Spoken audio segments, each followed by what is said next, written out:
Liberal businessman Frank Bayliss wants to lead the Liberal Party of Canada. The same guy embroiled in one of the most flagrant conflicts of interest scandals in recent memory is now vying for the top spot in the party that gave us SNC Lavalin and the We Charity debacle. It's so perfectly liberal. He's so ethically challenged. He's giving Trudeau a run for his money. He might be the right guy to lead that corrupt party. To learn more about Baylis and the other leadership contenders in the Liberal Party of Canada, go to meetthe-liberals.com. But first, let's rewind the clock back to 2020, where this all began. Frank Bayliss, a former Liberal MP from 2015 to 2019, was at the center of a major controversy involving his company, Baylis Medical. The company was handed a $237 million contract to produce ventilators during the COVID-19 pandemic. Sounds noble, right?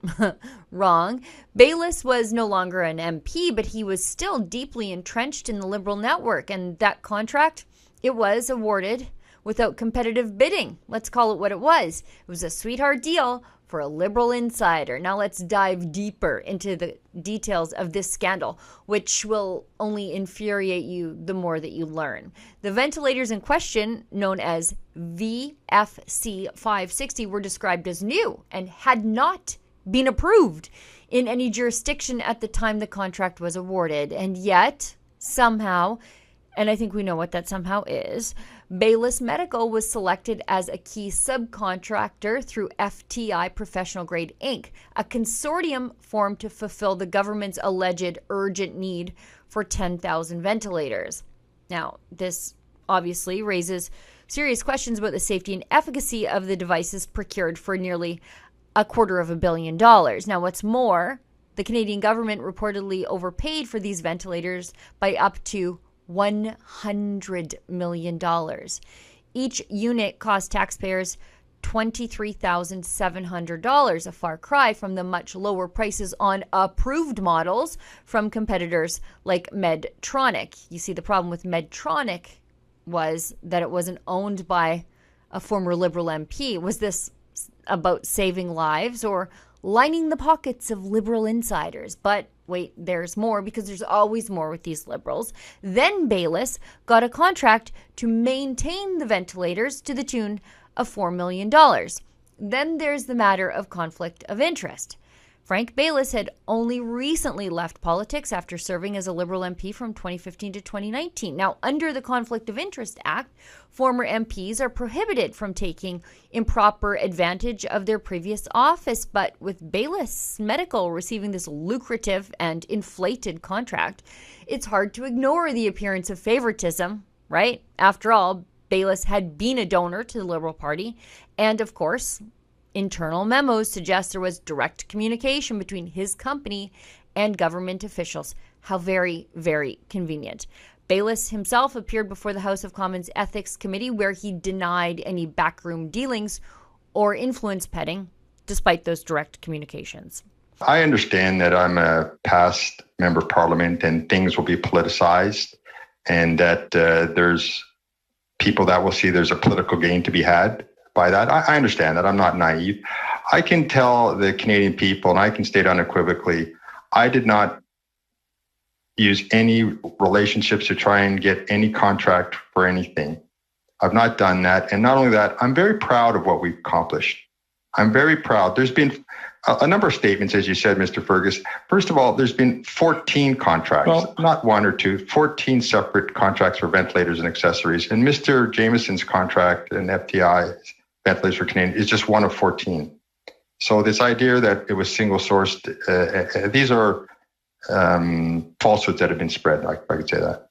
Just another Liberal contracting scandal. Throw it in the pile with Arrive Scam and Global Health Imports, starring Randy Boissonneau. And what happened to the ventilators, you're asking yourselves? Well, many of these overpriced devices ended up completely unused. Reports indicate that some were sold for scrap metal at laughable prices, with units that cost us nearly $24,000 being offloaded for as little as $6 each. Others were donated to Ukraine as war surplus, with at least 839 units shipped overseas. Fast forward to today, and Frank Bayliss wants to lead the Liberal Party of Canada. The arrogance is staggering. This is a man who's already demonstrated that he's willing to exploit his connections for personal gain. Does anyone seriously believe that he'll suddenly transform into a paragon of virtue as the party leader? Of course not. His candidacy is just another example of the Liberals' culture of entitlement and corruption, where rules and ethics are mere inconveniences. Those are the things that you and I are supposed to do, not our Liberal overlords. So I guess more of the same, Liberal Party of Canada. But here's the bigger question. What does this say about the Liberal Party itself? Baylis' decision to run isn't happening in a vacuum. It's a symptom of a party that's become so detached from everyday Canadians that it no longer even bothers to pretend to care about ethics or rules or the perception of corruption.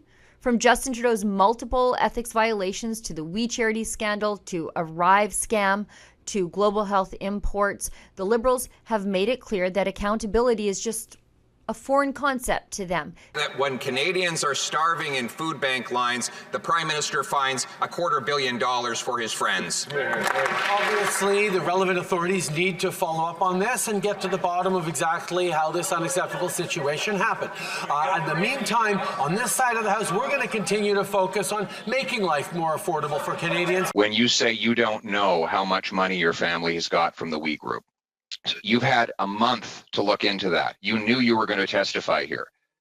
Again, how much money total have your brother, mother, and spouse received from this organization? How much? That information has been publicly shared, but I will highlight. Well, then tell me what it is. My mother how much? has just the dollar figure. Throughout her life. The dollar figure, Prime Minister. In various ways, and is proud how much? of the work that she's done, and I'm proud of her. How much? I'm looking for a dollar figure. We can get that number for you if you like. It's been out in the media. It's been in the media, but you don't know it? The Prime Minister knew the Minister was directing his business illegally from inside Cabinet. He knew the Minister had claimed there was another Randy when there was no other Randy. He knew that the Minister had falsely claimed to be Indigenous in order to take money away from real Indigenous people, and yet he stood by him up until yesterday. Why is it that he always stands up for corruption on his own side? Speaker, the member for Edmonton Centre has stepped down from Cabinet to focus on clearing these allegations.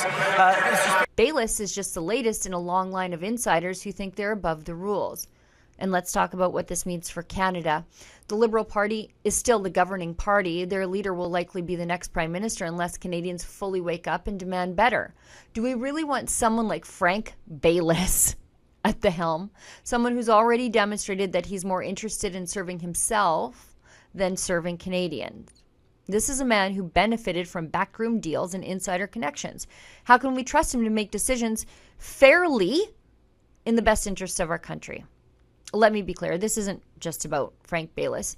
It's about the rot at the core of the Liberal Party of Canada. It's about a government that has consistently prioritized its friends and donors over suffering, hardworking Canadians. For Rebel News, I'm Sheila Gunn Reid. Liberals thrive in darkness, in the complacency of a media landscape that's just too cozy to hold them accountable. The Liberals are counting on our apathy. They're counting on us to be too distracted or disillusioned to notice what's happening. But that's not the case here at Rebel News. We're making it real easy for you to know what's going on inside that Liberal Party leadership race. Just go to meettheliberals.com to find out all the details.